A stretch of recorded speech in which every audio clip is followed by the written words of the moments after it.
안녕하십니까. 거꾸로 투자하는 쇼킹 부동산입니다. 분양가 인상에 이사 전략 다시 세워야 시작해 보겠습니다. 자, 변창흠 국토부 장관 취임 이후에 인상된 분양가 역풍이 거셉니다. 국토부 여론광장에 불만이 쏟아져 나오고 있죠. 그럼에도 불구하고 국토부에서는 현재 발표한 정책을 바꿀 기미를 보이고 있지는 않고 있습니다. 자, 분양가 어느 정도로 올랐을까요? 최근 두 건의 분양 사례를 통해서 알 수 있는 부분입니다. 서초구 레미안 원밸리는 그전에 허그제시 분양가 대비 15.9% 올려줬고요. 고덕강일 제일풍경채도 불과 12월 달에 분양 대비 15.6% 올려줬습니다. 이전 국토부 장관 대비 분양 가격이 한 15% 이상 올라갔다, 이렇게 보시면 될 것 같아요. 자, 이 고덕강일 제일풍경채 같은 경우는 처음에 분양가로 이야기가 많이 나오다가 지금은 오히려 평면 이슈로 넘어갔습니다. SH에서 일하는 거 보면 정말로 답답해요. 진짜 필요한 게 빠른 공급과 저렴한 분양가인데 디자인 신경 쓰다가 결국에는 보기에만 좋고 실제 거주한 사람들은 만족스럽지 못하는 주택이 될 것 같습니다. 자, 어쨌든 이 분양가 두 곳이 15% 올라갔다는 게 물론 주변 시세 대비 저렴하지만요. 자, 얘네들은요, 허그의 고분양가 사업장 신사 기준보다 더 낮게 책정돼야 되는 분양가 상한제 지역이었다는 거죠. 민간택지 분양가 상한제 지역과 공공택지 내 공동주택 분양가 상한제 적용 지역이었는데, 이렇게 분양가가 올라가다 보니까 야, 그러면은 허그의 고분양가 사업장 심사 기준 얼마나 오를까, 여기에 대해서 공포가 싹 떴고 최대 90%까지 오른다. 한마디로 자, 지금 너무 오른 시세를 이것이 분양가에 반영되는 게 맞는 건가, 여기에 불만이 지금 초점이 맞춰져 있고 사람들이 분노하고 있다는 거죠. 어쨌든 변경된 분양가 책정 기준에 쇼킹 부동산이 그동안 추천드렸던 이사 전략을 다시 짜야 될 것 같습니다. 자, 그동안 이사 추천을 많이 드렸던 지역이 어디 있죠? 뭐 과천시 지역이 있을 거고 하남시 지역이 있을 겁니다. 고양시도 많이 추천드렸고요. 최근에 9호선 개통 서울 시기에 남양주 지역도 많이 이사 가시라고 권해드렸습니다. 여기에 성남시와 광명시도 개인적으로 많이 추천을 드렸어요. 자, 여기서 파란색으로 표시된 지역은 3기 신도시 공급 예정 지이고요. 빨간색으로 표시된 지역은 대규모 정비 사업을 통한 추진 지역이 있고, 성남하고 광명은 이제 자투리 토지를 활용한 중소규모 택지, 신규 택지를 통한 공급도 예정이 돼 있습니다. 그런데 그동안에 이사를 추천드렸던 이 지역들, 이 분양가 인상 상황에서도 여전히 유효한지 한번 체크를 해보겠습니다. 자, 먼저 파란색으로 표시된 3기 신도시 지역은요, 지금 2023년부터 일반 분양이 시작될 것 같습니다. 올해 하반기부터 사전 청약 진행되지 않나요? 3기 신도시 물량은요, 10% 수준밖에 안 돼요. 그 전에 주거복지 로드맵으로 지정했던 자투리 토지부터 같이 공급이 되기 때문에 실질적인 분양 물량 나머지 90%에 해당되는 부분은 2023년부터 본격적으로 분양이 될 거고요. 빠르면 2025년, 그리고 본격적으로는 2026년부터 입주가 가능할 것으로 보이고 있습니다. 그래서 지금 이사 가셔도 기회는 충분히 잡으실 수가 있는데, 다만 예상 분양가는 올라갈 것 같다는 거죠. 자, 예상 분양가 어느 정도일까요?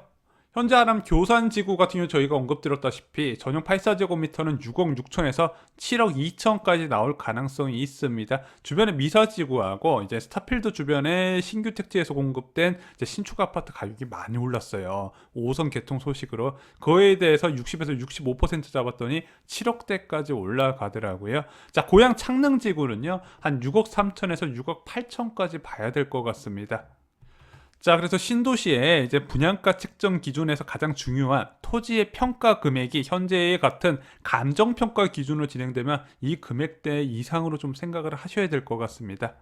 자, 남양주 왕숙지구도 살펴보겠습니다. 여기는 5억 4천에서 5억 8천 정도 책정될 가능성이 있습니다. 야, 6만 6천 가구나 공급하는데 굳이 이사하면서 기회를 잡아야 되냐? 그냥 서울에서 기회 잡아도 될 것 같은데, 그런데 이제 이런 신도시 같은 경우는요, 과연 교통대책에 따라서 어느 지역은 역세권으로 분류될 거고 어느 지역은 비역세권으로 나눠질 겁니다. 특히 왕숙 신도시 같은 경우는 워낙 외곽 지역에 있다 보니까 광역교통대책의 인접성이 굉장히 중요한데, 9호선도 연결되고 GTX B노선도 연결되고 또한 진접선도 연결되다 보니까 특히 GTX B노선 주변으로 높은 경쟁률이 예상이 됩니다. 그러면은 여기에 당첨되려면 당연히 당해 지역에서 거주하는 게 높은 기회를 잡겠죠. 이게 얼마나 큰 차이를 나타내는지는 아마 동탄 이신도시 역세권과 비역세권 차이를 보시면 이해가 되실 겁니다. 그래서 야, 남양주까지 이사 가야 돼? 이사 갈 이유가 있다는 부분이죠. 마지막으로 과천 지역 볼게요.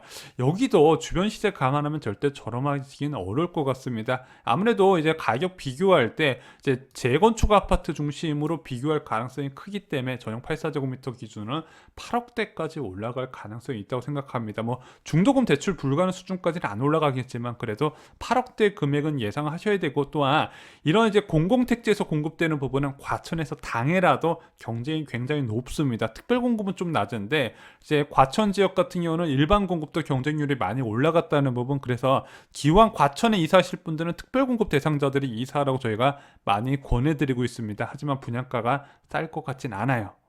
결론은 이 3기 신도시가 저렴할 것 같지가 않다는 겁니다. 주변 시세 반영률이 올라갔는데 주변 시세 자체가 2020년에 그 저금리에 따라서 너무 많이 급등했다는 부분이고, 지금도 일부 지역에서 계속 상승 중에 있습니다. 그래서 이 저금리가 이제 금리 인상 시기가 될 때까지는 계속해서 올라갈 가능성이 있는 부분인데, 거기에 따라서 신도시 분양가격이 같이 올라갈 가능성이 있습니다. 그래서 현재 분양가 측정 기준에서는 어쩔 수 없다. 다음 정부에서 분양가 정책이 바뀌지 않는 이상 현재 분양가는 계속해서 올라갈 가능성이 있습니다. 그래서 희망주택 면적의 예상 금액대를 고려해서 이사를 가시기 바랍니다. 지금 수도권 대부분이 이제 대출이 40% 수준으로 묶여 있기 때문에 중도금 대출에 제한이 되는 경우가 굉장히 많이 있습니다.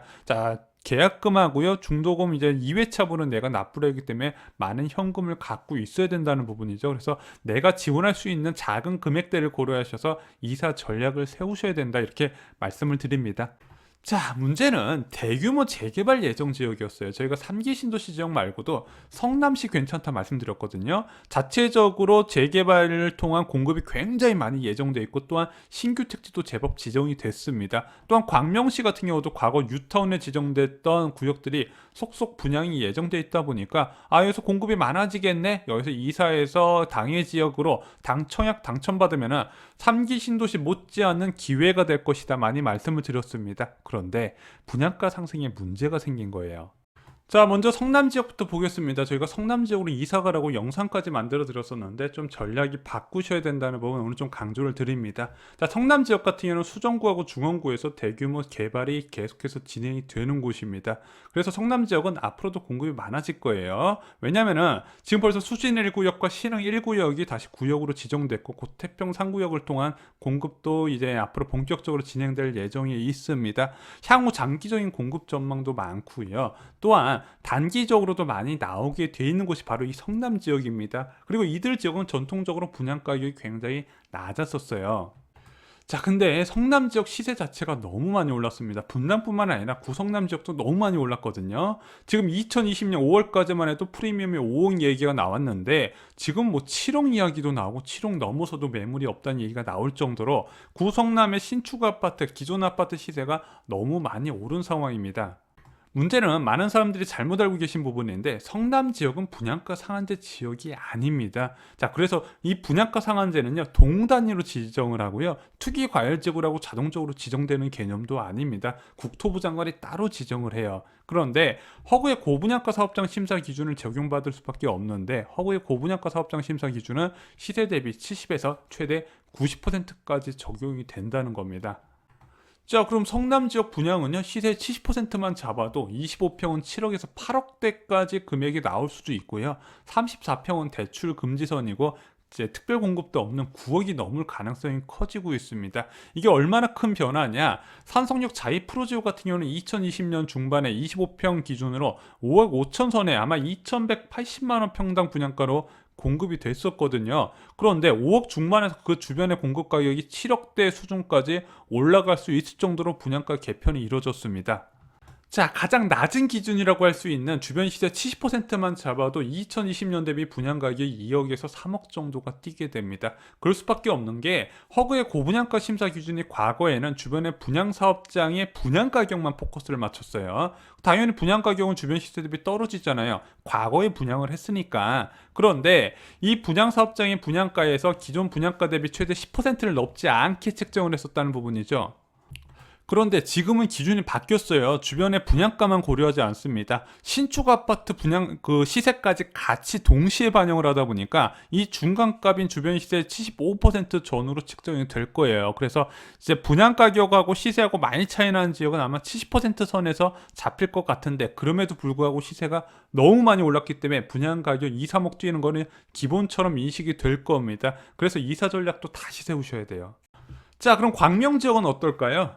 지금 광명 지역 같은 경우는요, 민간 택지 분양가 상한제 지역입니다. 성남 지역과 달라요. 광명 4개 동, 광명동, 철산동, 하안동, 소화동이 이제 민간 택지 분양가 상한제 지역인데, 이들 4개 지역에 재개발과 재건축 사업장이 모두 포함이 돼 있습니다. 그래서 이들 지역에서 공급되는 거는 민간 택지 분양가 상한제가 적용돼서 저렴하게 공급이 될 거예요.